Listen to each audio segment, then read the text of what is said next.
भारत से पहले क्या नेपाल बनने जा रहा है धरती का पहला हिंदू देश? नेपाल को हिंदू देश बनाने को लेकर अचानक से योगी आदित्यनाथ की चर्चा क्यों होने लगी है? योगी आदित्यनाथ पर हमेशा से हिंदू कट्टरवादी नेता होने के आरोप लगते रहे हैं। ऐसे में जब नेपाल को हिंदू देश बनाने की मांग तेज हुई है तो योगी आदित्यनाथ को हर कोई याद कर रहा है, क्योंकि योगी ने जो भविष्यवाणी की थी वो सच साबित होती दिख रही है। नेपाल के प्रधानमंत्री शेर बहादुर भारत आकर मोदी से मिले हैं। दावा किया जा रहा है कि शेर बहादुर ने मोदी को सारी डिटेल दे दी है।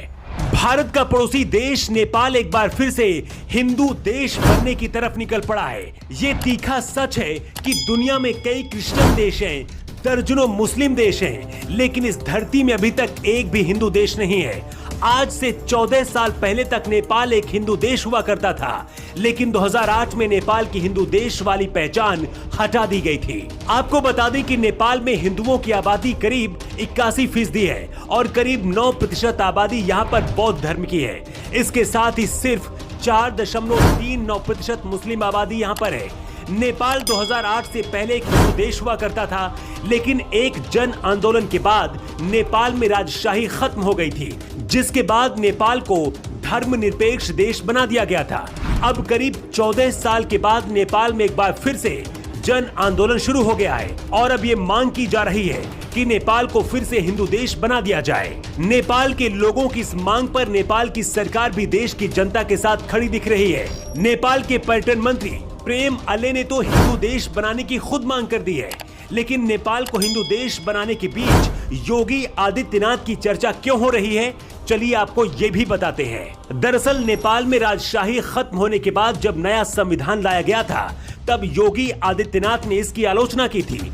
योगी आदित्यनाथ ने तब कहा था कि नेपाल को हिंदू देश के बिना इसके अस्तित्व की कल्पना नहीं की जा सकती है। योगी के इस बयान को एक बार फिर से लोग याद कर रहे हैं और कह रहे हैं कि योगी की भविष्यवाणी अब सच होती दिख रही है।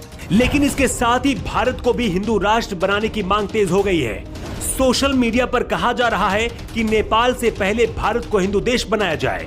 नेपाल के प्रधानमंत्री शेर बहादुर देउवा 2 तारीख को अचानक से भारत पहुंचे और प्रधानमंत्री मोदी से मुलाकात की। इस मुलाकात के दौरान कई मुद्दों पर बात हुई है। इसके साथ ही ये भी दावा किया जा रहा है कि नेपाल के प्रधानमंत्री शेर बहादुर ने मोदी से हिंदू देश बनाने को लेकर भी गहन मंथन और चर्चा की है। भारत और नेपाल का रिश्ता रामायण युग से माना जाता है। यही वजह है कि नेपाल और भारत के रिश्ते भी हमेशा ज्यादा करीबी रहे हैं। नेपाल की शेर बहादुर सरकार के पास बहुमत है। ऐसे में माना जा रहा है कि जल्द ही नेपाल एक बार फिर से हिंदू देश बन जाएगा।